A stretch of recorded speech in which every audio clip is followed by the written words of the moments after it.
चपापून, चाचपून, चचापून, चपाचून. काही काही शब्दच असे असतात की चटकन गोंधळ होऊ शकतो. आता हेच वाक्य बघा.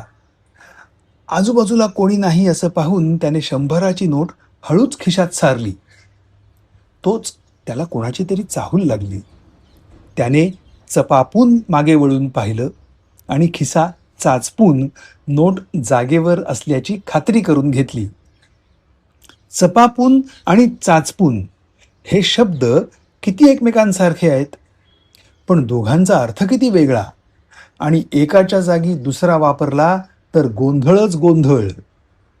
तेव्हा असे शब्द वापरताना विशेष सावधगिरी बाळगली पाहिजे, नाहीतर अर्थाचा अनर्थ व्हायचा.